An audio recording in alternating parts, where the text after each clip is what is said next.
All right, ready?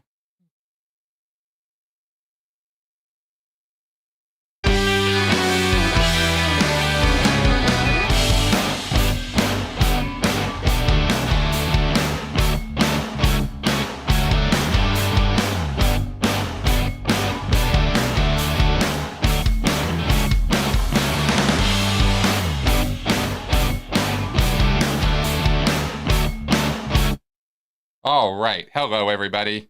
We are live. Sorry, I hit that welcome screen on the way over to this one. Anyway, I believe we are on air and all is well. Yep, there we are. Good. Hello, welcome to another episode of Critical Conversations.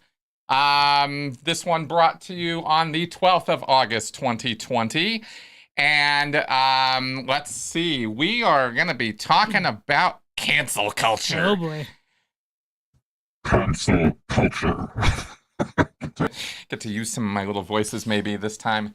Anyway, hey guys, welcome to the show here. Let's see if we got everybody good to go. Oh yeah, I actually need to copy and open up my own little window here so I can see your comments more easily. Let's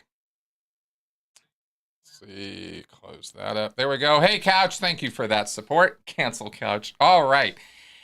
Cancel culture, man. Okay, lots happening. So, well, I did mention we might possibly mention something about Kamala just to get into it a little bit, and then we'll get into what cancel culture is and what that's all about. And oh, I guess that's an ad on our show. Yeah, there we go. Okay, good. It's making sure all is well. When you see your video on, but something else is on there, you're like, wait a minute, what's that?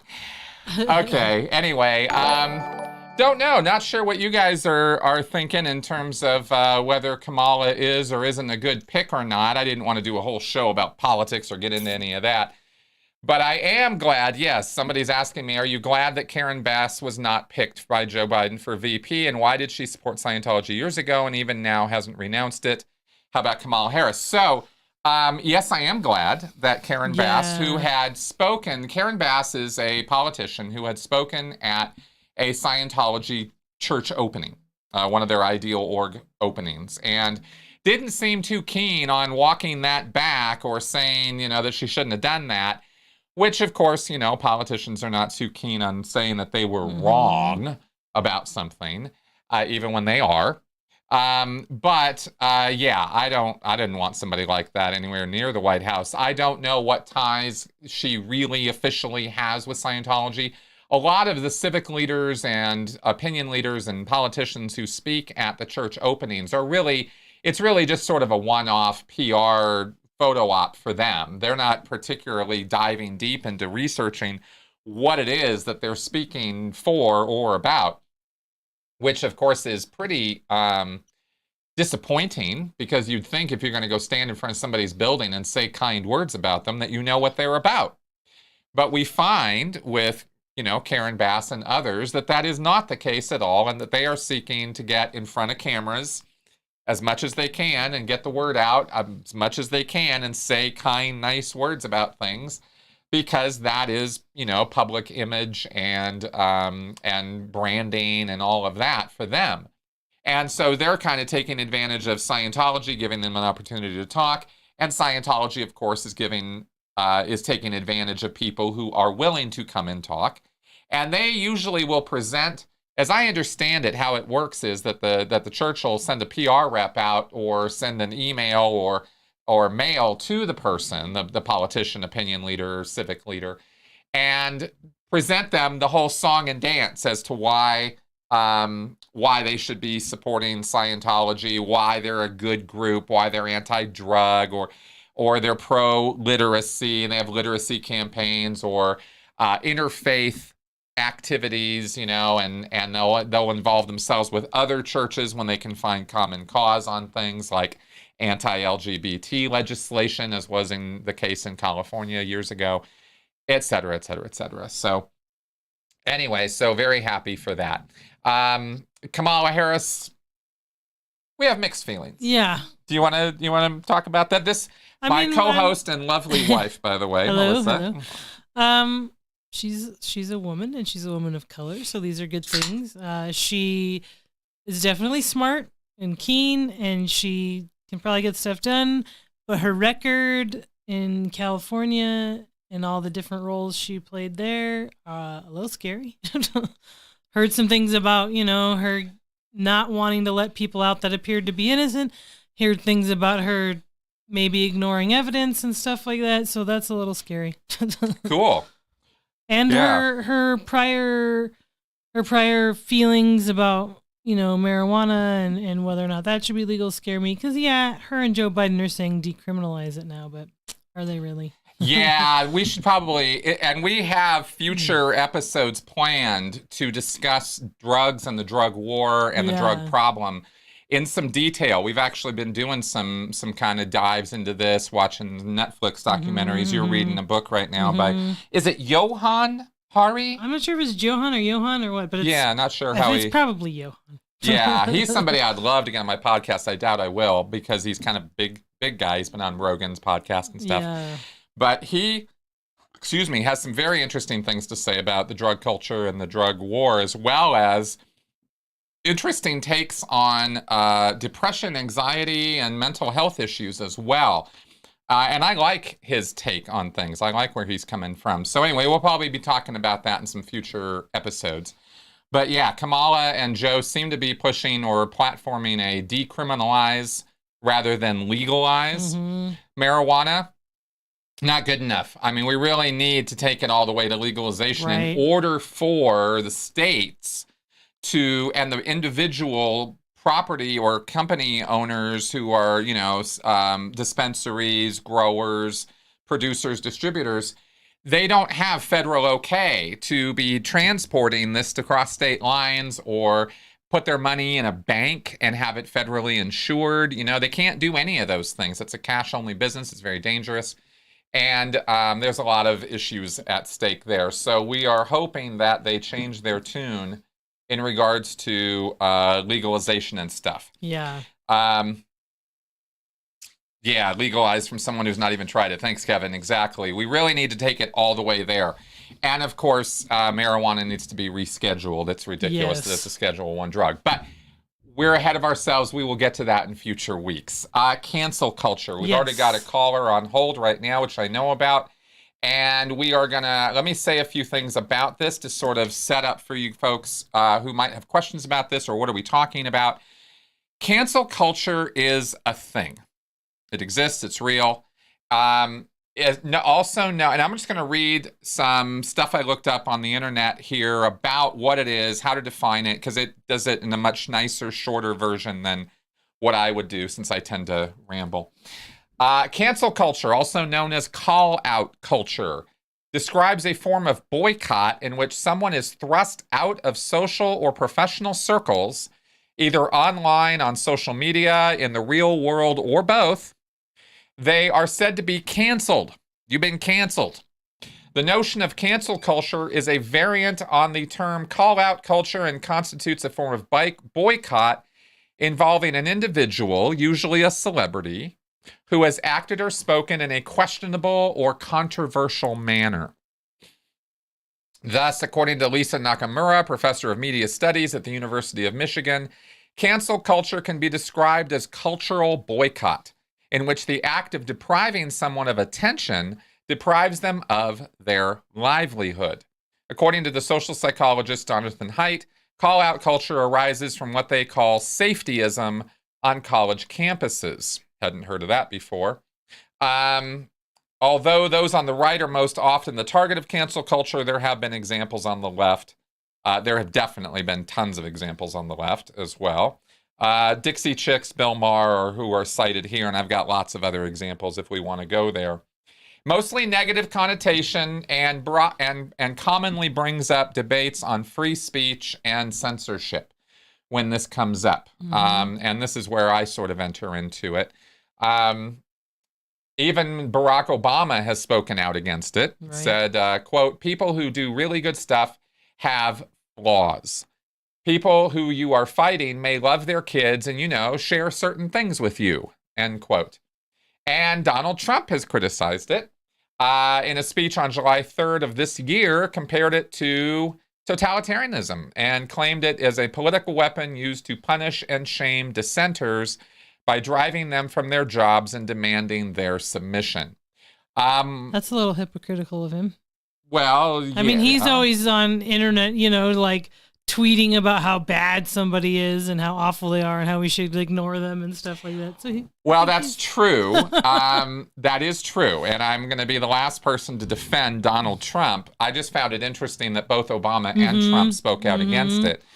And I have to agree a little bit in that there is a difference here, and we should clarify this right from the get-go, between somebody saying something nasty about somebody and the actual act of a mob of people. This is a group phenomena. It's not an individual versus an individual. It's not, I'm canceling you, and that's the end of it. It is a mob of people, a group of people who are collectively, a boycott of one.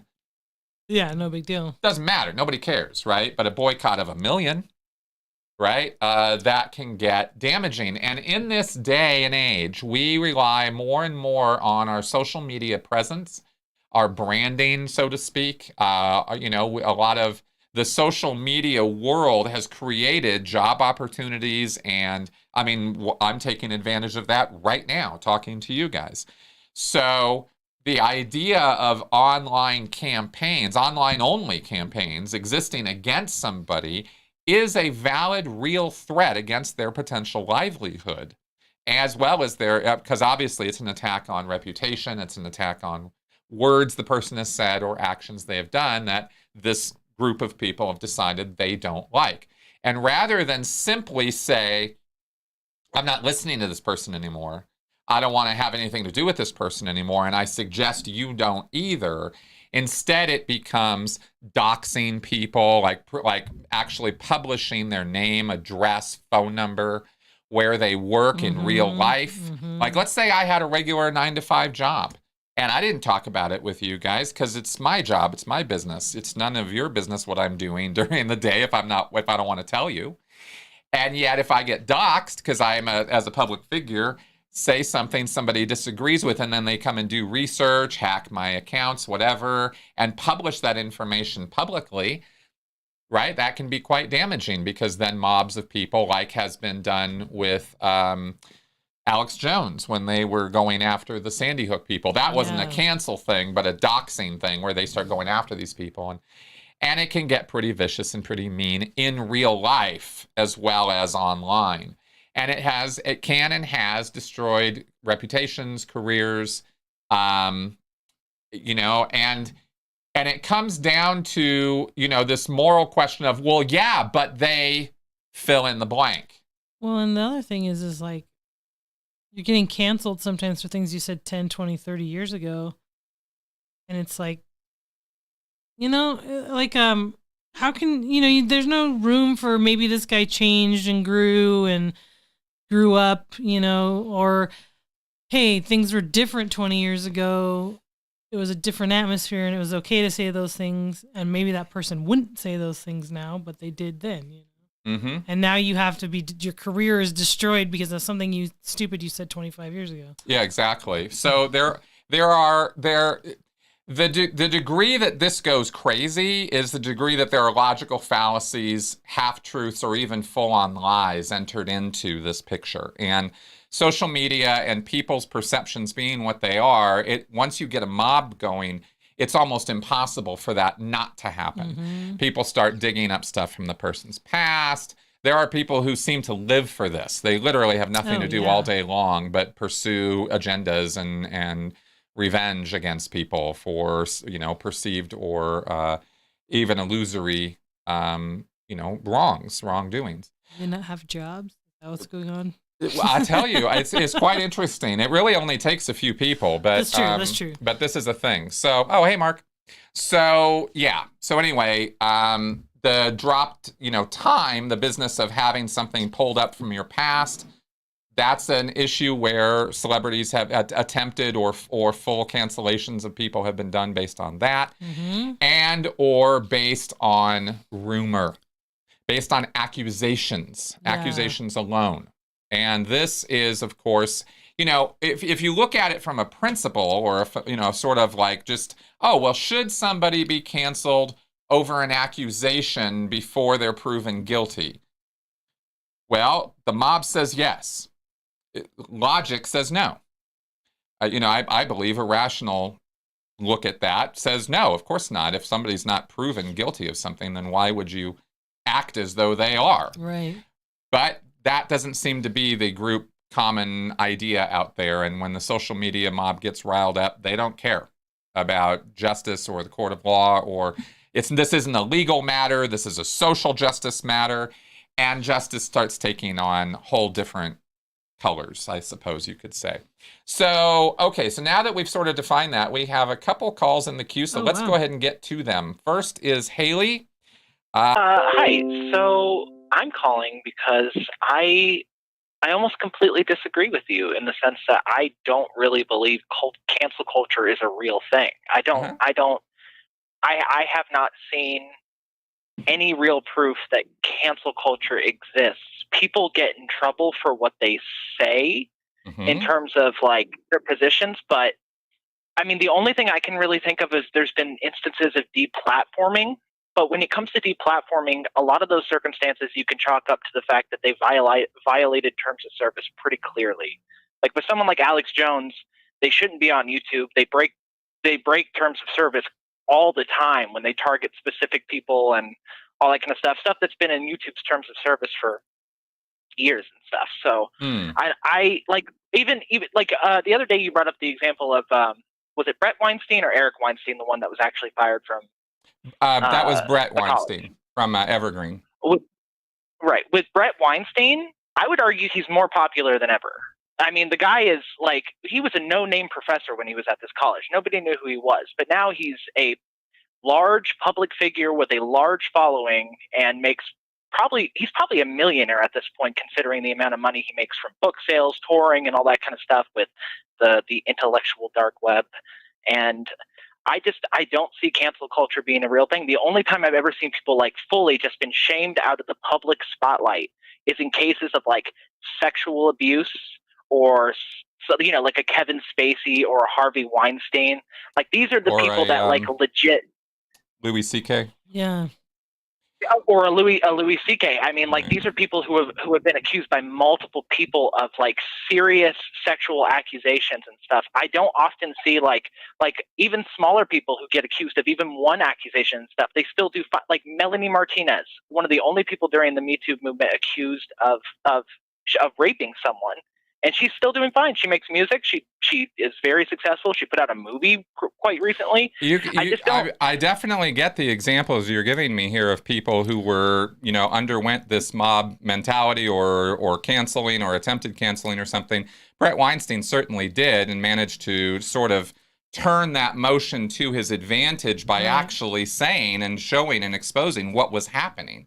Had he not done that, it's very likely that we might not have seen as much as we saw of what went down at Evergreen, and I'm glad we did. But I'm wondering. Let me ask you a question about something different, though. Let me dive down into this principle I was talking about earlier. Do you think, because you and I can disagree on our perception, I suppose, as to whether this is a thing or not, but I do think we would both agree that mobs of people on social media have taken collective action against individuals. Would you say that that is objectively true? Yes. Okay. Yeah, so I would say so. Okay, so whether we want to describe that as cancel culture or, individual choice expressed in a large way, I suppose we can talk about that. Yeah. But for me, there's not like a. Sorry. No, please go ahead. For you, what? I was just going to say that for me, like, I don't necessarily think it's an example of like a cancel culture, and as much as it's a culture, as much of it as is like it's inevitable for the fact that if you choose to be a public figure on a platform and you say something or do something that's unpopular to the status quo, it's kind of human nature that people react negatively to this. And I don't necessarily think it's cancel culture, the term and like the idea seems almost reactionary to me. Mm-hmm. I think that consequences are natural. You've even talked about this yourself, that there, in some ways, there will always be a cancel culture because there has to be consequences. And I just don't see it being a prevalent issue nowadays. People that do get quote unquote canceled, I think a lot of them have justifiably bad opinions that most of people wouldn't agree with. I mean, Well, see, I disagree with that because, I mean, just to name a few recent examples, Jimmy Fallon got in trouble for blackface on Saturday Night Live, and it's like back then no one cared. I mean, Daryl Hammond was doing it on Saturday Night Live. I mean, there were so many people. That's not necessarily true, though. Blackface has always been known to be pretty offensive. I've never wore blackface because I've always known it was offensive. I mean, even I know comedians who I have friends who are comedians. We have a very famous place here in my town that's a comedy club, and I know a lot of people who work there, and a lot of them think that like the idea that blackface was ever like an acceptable form of comedy is kind of untrue. We've known since the minstrel age that it's offensive. I mean, as soon as we kind of realized the portrayal of a white person playing a black person, I mean, it's just kind of it's in poor taste, at least. Well, with Saturday Night Live, Daryl Hammond was the best impersonator that's ever been on that show, and probably one of the best impersonators that ever lived. So nobody else could do those voices on the show, so they put him in. And that's why they did it, is because even the African American actors on that show couldn't imitate those voices. So what do you do? Wouldn't that just speak to hiring a more diverse cast who could play those? It was pretty diverse in the 90s. Yeah, it actually was. Oh, it was actually kind of funny because even when they had black people on the show, Tim Meadows, mm-hmm. and I mean, actually going back a ways. Anyway, it's just kind of funny how that happened. But I think humor requires offense. Exactly. That's a debatable point. I understand, but I believe that it is. Let me ask you one last question, then I'm going to have to let you go because we've got other callers in the queue I need to get to. And you've definitely made some points, and I appreciate you calling in about them. So I wanted to ask you this, which was, do you believe that it's okay if you had a choice, if you got to say yes or no on this, that mobs of people should act against a person based on an accusation alone? It depends on the seriousness of the accusation and the source that it's coming from. But yeah, I think it depends. It's a very nuanced question. Like if I agree that like anonymous accusations online are a little different, but like if there's people that have been associated with the person and everything, and are very like people who are credible individuals who have known associations with the individual and are backed up by other people's testimonies, in terms of like people saying they knew this person and I believe them, I feel like that's justified enough. Well, see, that's a bit of a tricky thing, though, because let me point out that multiple people can be arranged to make accusations against someone, and that has happened. And specifically with the purpose in mind, now and in the past, of destroying that person's reputation, career, etc. And sometimes, in fact, I mean, if we go, to our history here on this, we get people like Sir Tim Hunt. He was a Nobel laureate whose career was ruined in 2015 because of a joke he made about women in science. We can argue all day about his jokes, but his career was ruined over that. But in terms of the accusations, we have the phenomenon. I don't know if you follow my Scientology stuff. Do you? Oh, absolutely. Okay. I'm an avid follower of Scientology stuff myself. Okay, cool. So, for example, let me just lay this on you, and I just really want you to think about this, and then I'm going to move on here. But the Church of Scientology routinely can get 50 affidavits, sworn legal statements that a person could get in trouble for because they are, agreeing that this signed statement is tantamount to, perjury, right? That David Miscavige never touched a single hair on a single person's head. And we have, a number of people who are ex-Scientologists, not 50. We've got about 15 to 20, I think, if you added up all the names, of people who directly have witnessed David Miscavige beaten on people.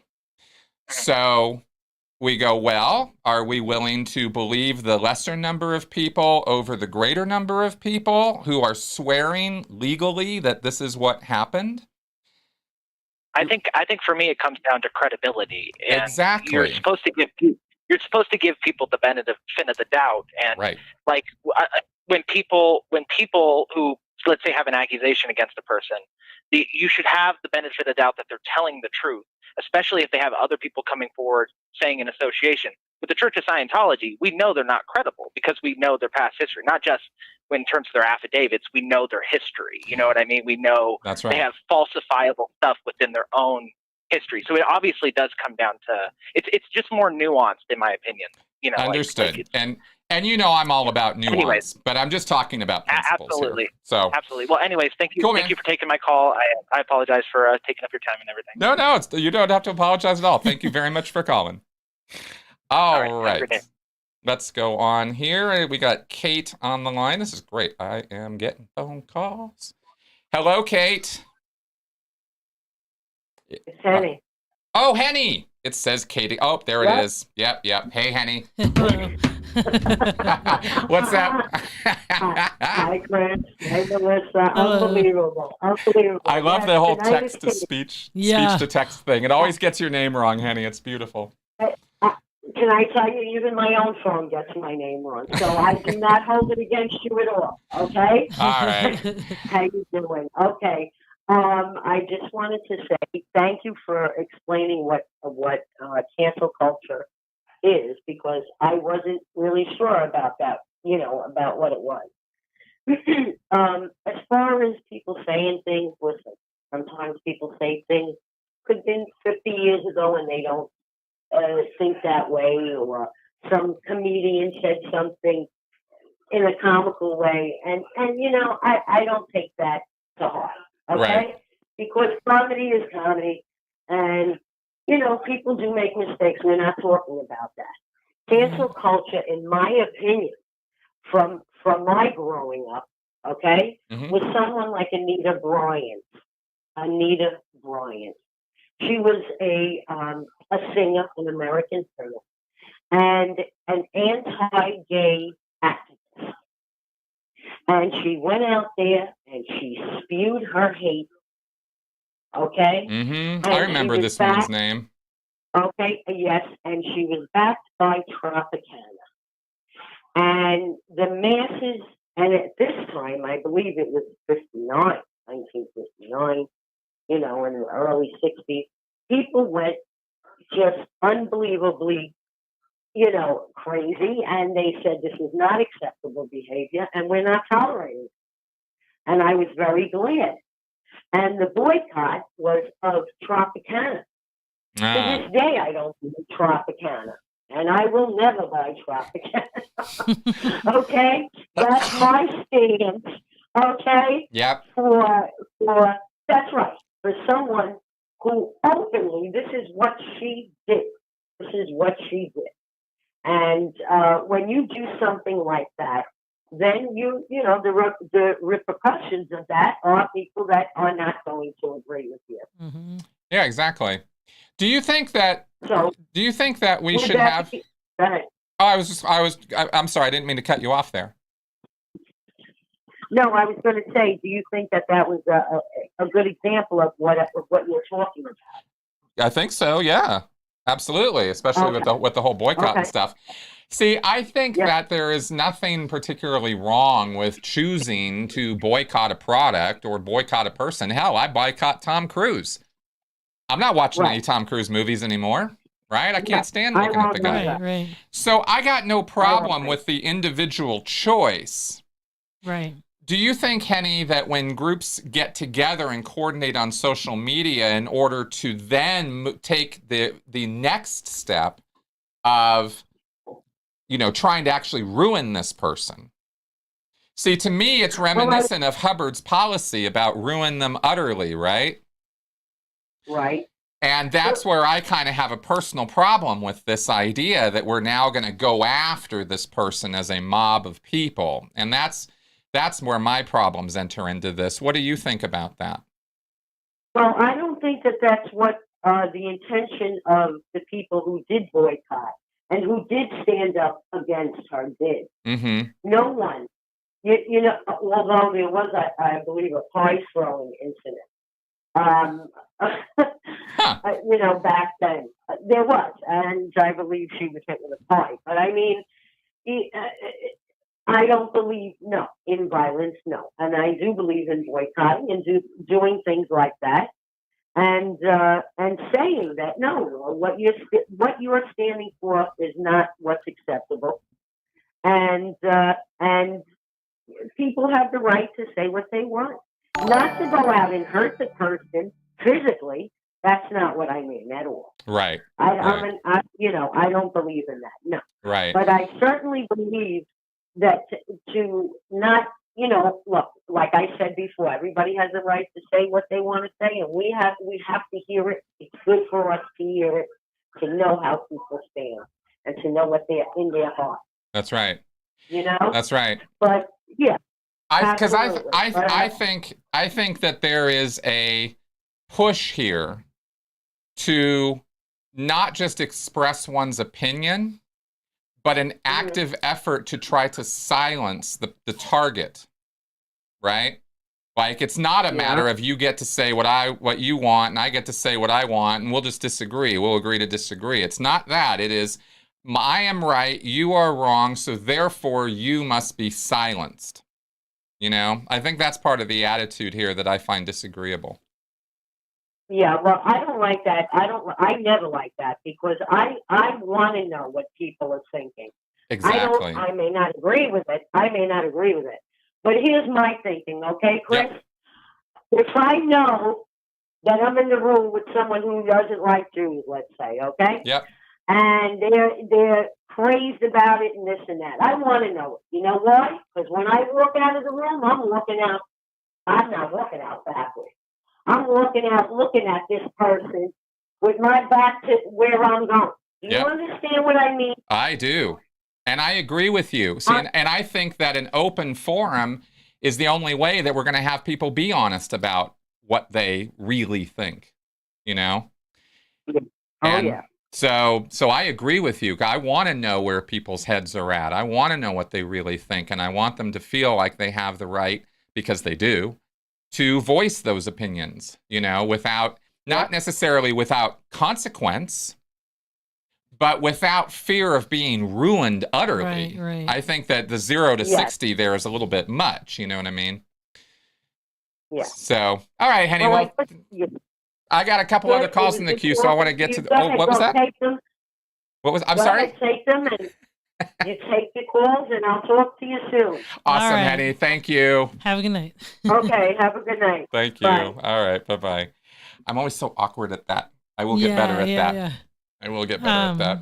Yes. No, I was going to say, Tamara, by the way, thank you for that super chat. You, Tamara. No, it's like, I can never remember his name, but that guy from I think it was the Marvel movies that got fired for some stupid joke he made about kids 10 years ago. Well, now it's probably about 15 years ago. Oh, the director of Guardians of the Galaxy. Yeah.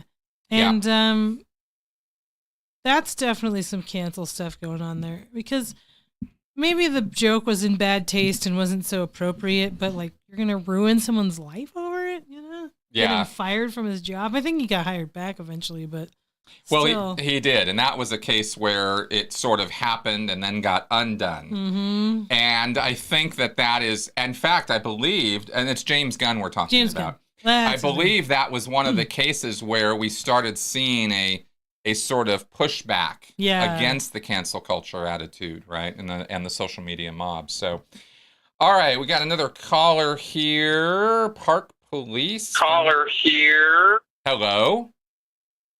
Yes. Over last 2 months, all this cop, all this stuff about cops and everything, and what people don't realize is not strictly the cops. It's the whole damn legal system that allows the cops to do what they want. It's a very he-manish culture. Yes, police are, yes. So you're calling, I'm sorry, 1 second. So you're calling about the police? Yeah. Okay. Yeah, the police culture. Oh, police culture. Yes, the thin blue line. And it's also you got judges, especially the old judges who are they're too ingrained into the legal system, and they're too buddy with cops. Mm-hmm. And so we got this whole good old boy deep rooted legal system that reform is you think that Rodney King would have been a wake up call, but it was just still business as usual until now. Well, to be totally honest, there have been some changes made since the Rodney King incident, but it is too slow, it's too little, it's in this case, as we're experiencing now in America, too late. Mm-hmm. And we need to get this under control in a much faster fashion than we have been. And so far, I'm not super, super happy about what I'm seeing being done about this, but at least it's something. And you're right for bringing up the judges and the judicial system as well, because the cops are only the front-facing part of this system. There are 3 parts to it. And when I was talking about this weeks ago, I said that it's not just police reform, but we're going to need a full overhaul of our justice system and our prison system as well. The way we incarcerate people, and the way that judgments are made, and the way convictions happen, the way that the prison sentences are handed down. It's irregular. It's not. You want context specific, but you don't want ridiculous things like I read. I think it was Alabama Supreme Court refused to even listen to a case of a man who was imprisoned, I think, for either 30 years or life for having stolen like an axe at a store. I mean, it was ludicrous. This guy's already been in prison for like over a decade, and now he's trying to get his case appealed to the Supreme Court, and the state Supreme Court would not even bother to listen to it. So we really do have very, very deep systemic issues with our justice system, all 3 ends of it. And so I agree. I agree that we have problems there we need to deal with. Several years ago, some cop let some punk walk away with $1,000 with my property, and when I went and I started complaining, when I went to shut up and go away, a couple of cops came to my house, threw me the local pokey, and I was there for 2 days. That's how long my family came up with the bail money. And then they dragged me in a court for 3 months before they dropped the whole thing. And then I filed a civil case against the cop who let the punk walk away with my property. And next you know, the cops are just all over me like flies on shit. And I had to take a different route. I had to take my way home to from work. I had to take a different route every day because the cops always be in wait to pull me over for some whatever lame ass excuse. Wow. All right, man. Well, listen, I got another caller in the queue I want to get to, so I'm going to move on now. But thank you very much for calling in and talking about this. Yep. Awesome, man. Appreciate it. Okay. All right. Talk to you soon. Okay. Bye. All right. Let's okay, good. Come on. There we go. All right. Good. And with the next call here is about cancel culture. We'll be getting back onto that.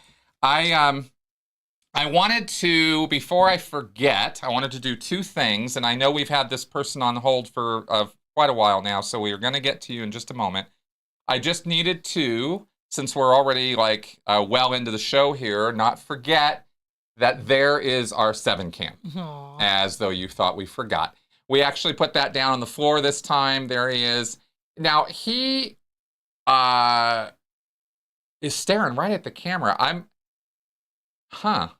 I'm wondering if he's sleeping. Sometimes his eyes look open. Yeah, well, I know, but sometimes, he sits there with his eyes open. Yeah, he gets that half eye open thing. Yeah, like he's just kind of... No, I think he's Anyway, there's our 7 cam. Always got to peer into 7, see what he's up to. And I thought I would do a ground size perspective of him this time. Now he's falling asleep. Oh, there he goes. There he goes. Okay. Now he's popping open his eyes again. All right. Can't make up his mind. No. All right. So there's our 7 cam, and we might check back in with him before the show is over. And I wanted to throw a couple of quotes out to you guys. Now, I don't know if y'all know who John Stuart Mill is. But John Stuart Mill is a man who wrote a paper back in the day, way back in the day, called On Liberty.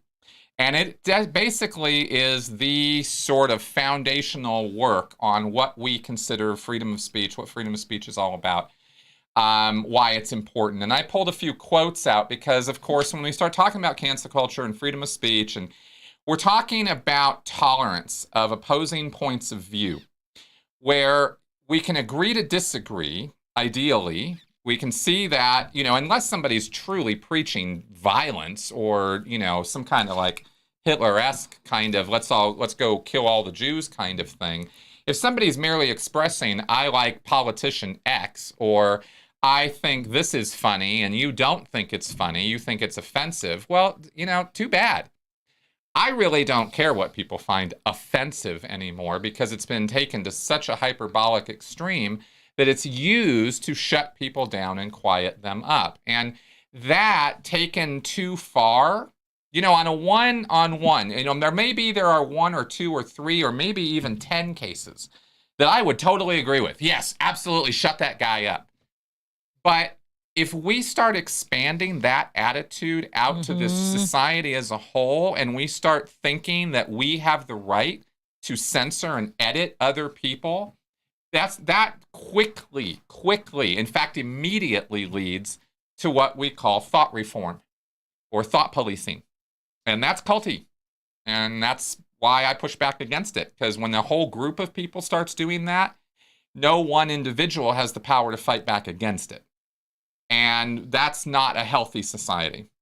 And that's why I have attention on this stuff. It's not that I think Harvey Weinstein's a great guy. It's not that I think that Louis C.K. did wonderful things in front of women. I think it was awful. Yeah, it was very awful. Okay, cool. I'm really talking more about expressed opinions more so than actions. And the example with the professor that I mentioned earlier, Sir Tim Hunt, this is a Nobel laureate, this Nobel Prize winner, right? Who was completely ruined because of literally a joke that he made about women scientists. So that's where I kind of go, okay, hang on. We're losing the plot here when somebody can't even make a joke. Whether it's in bad taste or not, whether you find it offensive or not, no joke deserves to have somebody ruin their life ruined over it. That's kind of where I'm coming from on that. And the context was definitely a joke. It wasn't like some offhand comment. It was definitely a joke, right?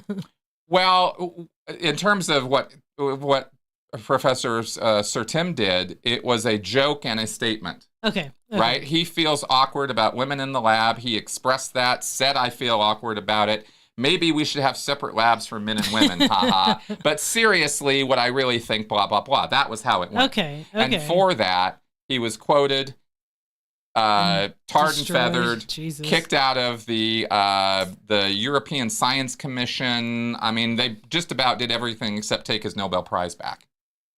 So, that was definitely an overreaction. So let me just share one quote here, and then we're going to get to this call, which is, every man who says, this is John Stuart Mill speaking, every man who says frankly and fully what he thinks is so far doing a public service. We should be grateful to him for attacking most unsparingly our most cherished opinions. And the reason why I think that quote is a good quote is because look at the values of our society socially 50 years ago, 70 years ago, 100 years ago. Look at how they change. Look at how what is acceptable then is not acceptable now. What is acceptable now wasn't acceptable then. Look at how fads happen. Look at how trends happen. Look at how words go in and out of vogue. These things are just changing and evolving all the time. That's what cultures do. So when we start blaming and shaming and, reputationally killing people for words they have said because things have changed culturally, because values have changed, because we've looked at things a little differently now. Well, what do we want? Do we want everything to stay the same? Do we honestly think we've evolved to a place where we are at a moral pinnacle now? Where we now know everything that is good and everything that is bad, and we can sit in judgment on anyone now because now we know? Right. And the other thing is, that's all, if you want to cancel someone and destroy their lives because of something they said on Twitter, let's go back through your Twitter feed then. Right. There is the whole tit for tat on this as well. But come on, none of us are innocent. We've all said stupid stuff on the internet. Yeah, exactly. All right, this caller has been very patient. Robert, pulling it up now. Hello. Hi there. Hey. Yeah, it's me again. Imagine that. Okay, well, hello.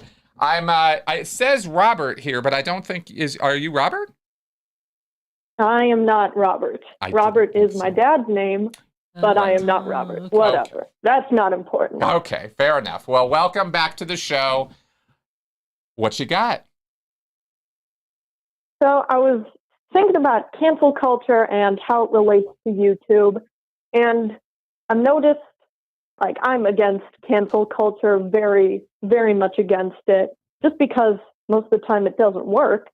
And I've seen it not work because it always seems like what happens is either, and this is with the assumption that, what this person did was actually bad and confirm that they did it, they either make some apology and then a week later everyone forgets about it, or they kind of live off this sort of drama, bad publicity type thing. That's right. And that's what kind of keeps them going. So you can't cancel them because canceling is such a public thing. You have to declare that you hate this person and that you'll never watch them again or something. And my biggest example for this is Onision.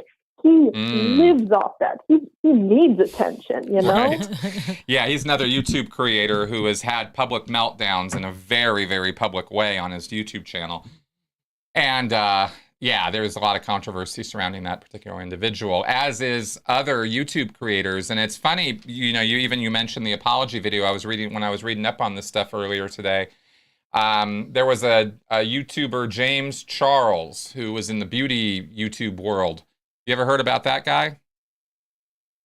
I'm not really much up on YouTube drama for this exact reason, but I have heard just from proximity. What do you have to say about that? Well, only that your statement, your comment about the apology video made me think of it, because the apology video has now been turned into such a trope, such a stereotypical thing as to how it's done and how it plays out, and then the responses to it, that they are now satirizing those, right? Where now apology videos have followed such the same pattern, the crisis management pattern of, I'm destroyed and I'm so distraught and there's no makeup and their hair is in disarray and they're ruined, Tears. Their world is ruined and they are so sorry. And then, a week later out comes the attack video, attacking the people who are attacking them, and I'm going to make my comeback, and I'm going to tell the truth, and it's time to take a stand. And, it's almost like this little cycle gets followed with certain drama channels in the YouTube world. And it's kind of interesting. So from a sociological perspective, it's kind of funny how this stuff develops, because you don't really know where things are going, and then this starts happening, and then these model apology videos start happening, and these dramas start happening, and then YouTube, certain areas of YouTube just start becoming very drama centric. Have you seen that? Mm-hmm. Yeah, I completely agree. It almost seems like people have started making their living off of it, either as Exactly. commentary or being the ones in the drama. And after a while, it starts to feel really fake. Do you agree with that at all? Yes, Like, I it do. seems like whenever their views are getting down, they have to manufacture some new scandal. Mm-hmm. That's exactly right. And this was the thing that seemed to go over everybody's head, or a lot of people's head. Not everybody by a long shot, actually. I think a lot of people got where I was coming from on this. But when I was questioned about Stephen Mango's channel and him attacking Karen De La Carriere, which was a Scientology thing, right? This was this ex-Scientologist versus ex-Scientologist. Are you aware of that? You aware of what I'm talking about? I know a little. I know he accused her of like still being a Scientologist or something. I don't know much about her. I saw her interview on Ron Miscavige's channel and just kind of assumed that she was a little nuts, but not in a bad way. Not in a bad way. Exactly. She's a very kind person, you know, and she's a friend of mine. But he was actually trying to cancel her. In the ex-Scientology world, he was trying to engage in a cancel activity by exposing her as still a Scientologist, and he had all the tea on her, right? This was a celebrity tea thing, because that's his thing. That's what he does. He's got a celebrity tea channel where he is a drama king. And exactly like you said, if there is no drama, then you manufacture one. And I found it highly inappropriate to be doing that in the ex-Scientology world where, you know, we don't need to be canceling one another. We're a tiny little community of people who really need mutual support, and we don't get nearly enough of that, you know. So everything you said there just made me think about that, so I thought I might throw that up there too. Mm-hmm. And the thing is, I've heard the accusation, from what I can gather, being made against her is that she's an independent Scientologist. Yeah, weren't there like people on the Aftermath or Going Clear that were also independent Scientologists? Yes. Like there are, if you pick through all the garbage in there, there are some things that can work to a degree. So like, isn't it good that she's leaving behind everything that doesn't work and just focusing on what works for her? Mr. Stephen Mango, no, you're not listening. Do you really have to go in depth about how people are using stuff from the cult they just escaped? Exactly. It's a little silly. And the fact of the matter is that interpersonal drama between two people used to be considered nobody else's business. Mm-hmm. You know, it used to be, and dare I start, you know, showing some, I don't know, bizarre conservative stripes here when I keep saying it used to be when I was a young man, you know, but seriously, it used to be nobody's business what was going on in your personal life, what you were up to, you know, and it seems that there's this idea that if you go on YouTube or you start putting yourself up in the public face, then you're fair game. Mm-hmm. So, you know, your whole life is now open to everybody and you have no right to privacy anymore. Do you see that, or am I imagining things? Oh, no, I see it. And, you know, the whole fair game makes me think of something like, who is essentially the master of taking people's very private issues and airing them out in public as soon as it angers them? Scientology. That's right. Exactly. And in fact, somebody asked earlier about dead agenting and whether that was a form of cancel culture, and it absolutely is. Dead agenting is an effort to try to, by the Church of Scientology, based on Hubbard's policies, where you try to show that a person, a critic of Scientology, let's say, like me, is a liar. And if you can show that they have lied, then they're dead. Nobody will listen to them anymore, right? Sort of thing. So it is an effort at that, especially because Scientology makes stuff up in order to prove, quote unquote, that this person is a lying scumbag. They've made up stuff about me, Karen. I mean, hell, they probably made up stuff about Stephen, you know? But yes, it is absolutely a tactic of the Church of Scientology, and that's another reason why you see me pushing back against it, because it's a culty thing to do, you know? Mm-hmm. Couldn't agree more. Yeah. So cool. Well, thanks for calling in. Did you have any other points you wanted to make? You know, that was it. Awesome. Well, but, thank you. very, very glad we got to talk about this. Too. Love the show. Rock on, all that. Awesome. Thank you very much. Talk to you again. All right. Hope to see you soon. Okay. Bye-bye. All right. Good. So we have no more calls in the queue. The number is 984-214-4154 if you want to call in and talk to us. I am certainly keen to talk to more people about this. It's a popular topic. Yeah. Did you have something you wanted to say? Well, we do only have 5 minutes. Oh, well, okay, kind of. I have a loosey-goosey rule about my hour-long show here. I'm not watching the clock that closely, but yes. I was gonna say, who was it the other day that was saying, like, why would you even want to be famous now? Oh, that's right. Thank you for bringing that up. Rob Lowe was on Rogan, and they talked about this. They talked about why would you want to even be famous anymore?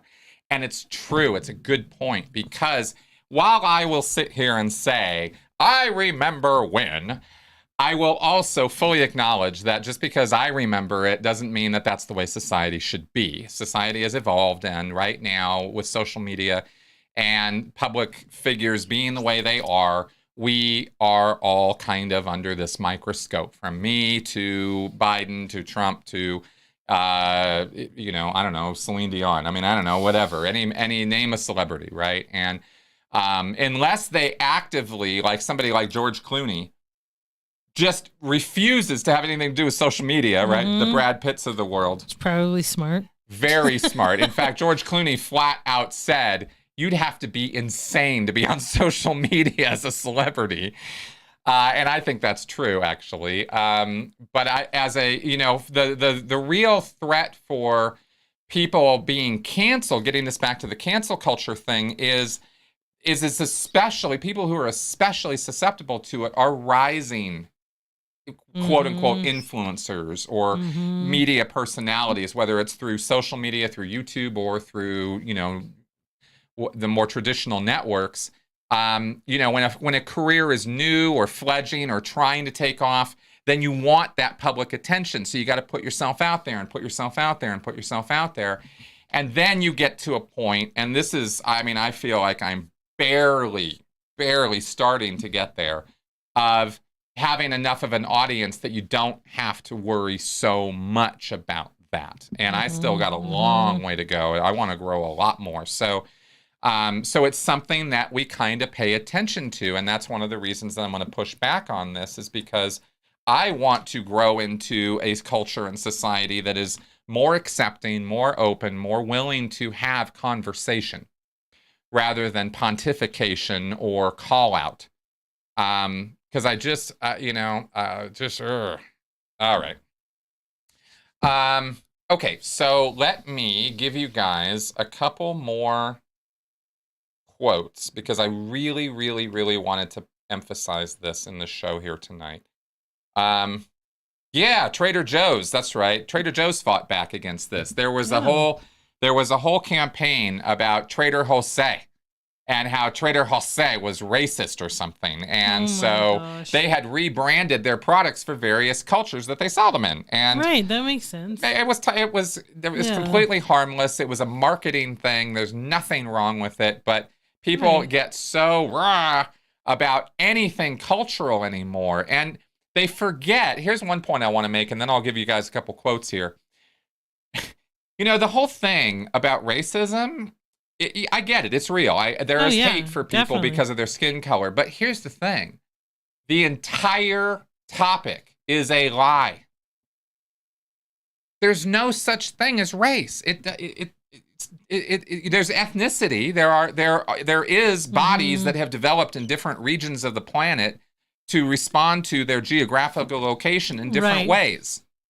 But there's no race. We're all Homo sapiens. We are all humans. Right. There's no separate race of us. There's no lesser than, greater than. We're all human beings. You open us up, we're all the same inside.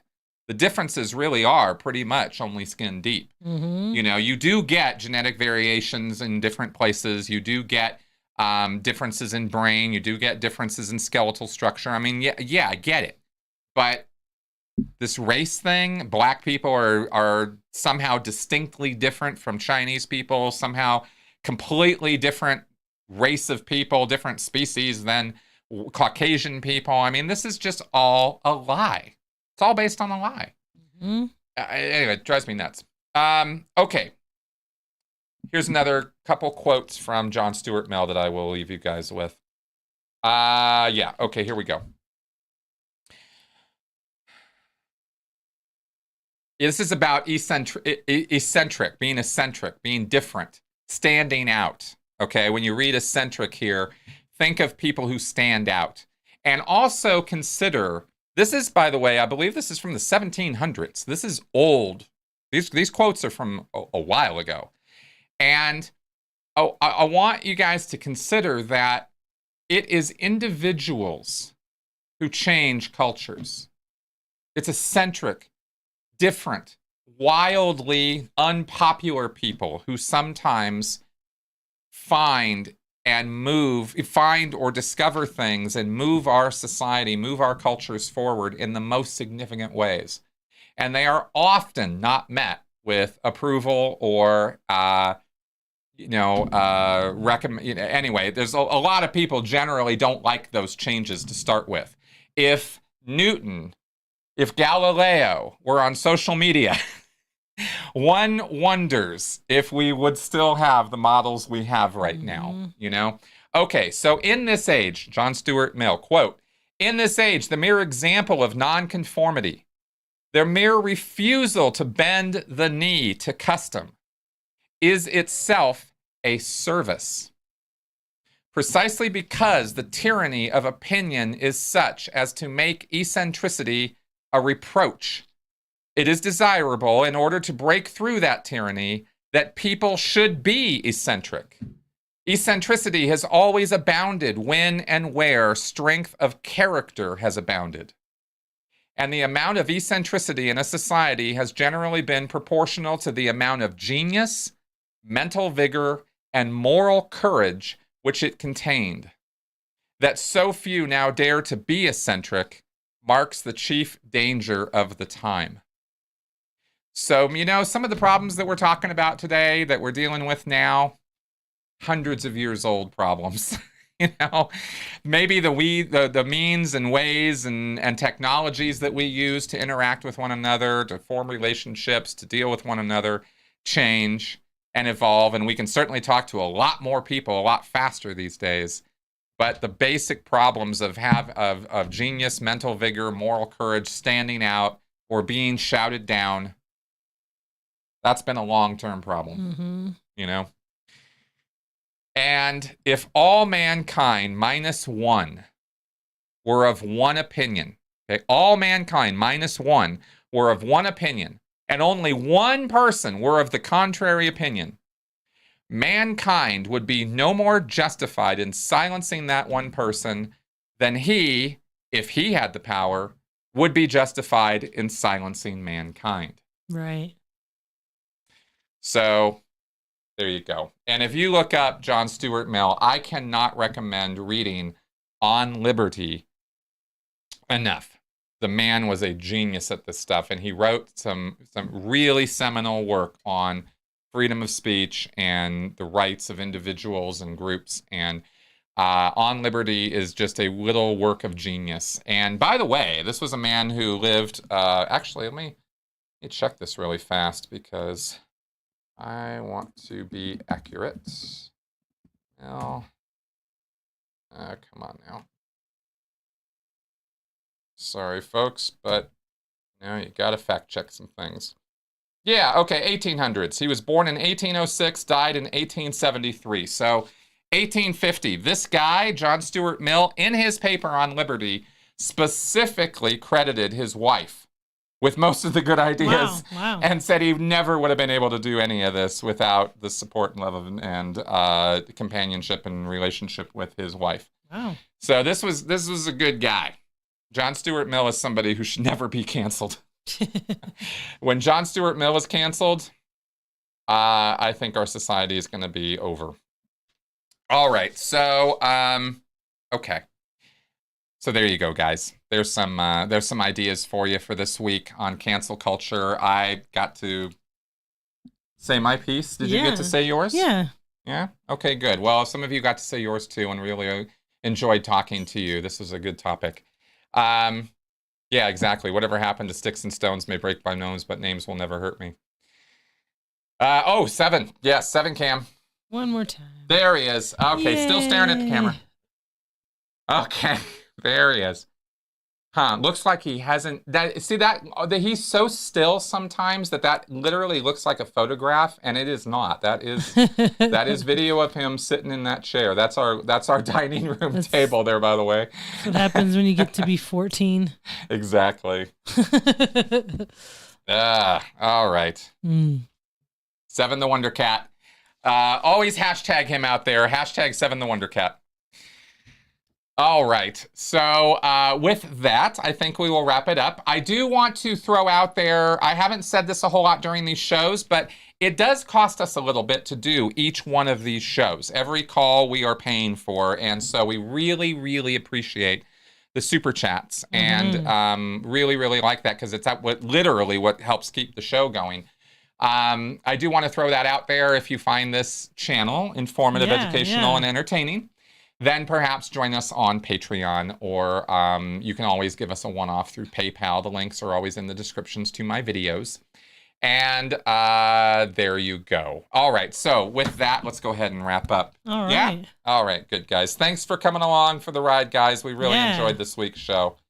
And let us go to ending.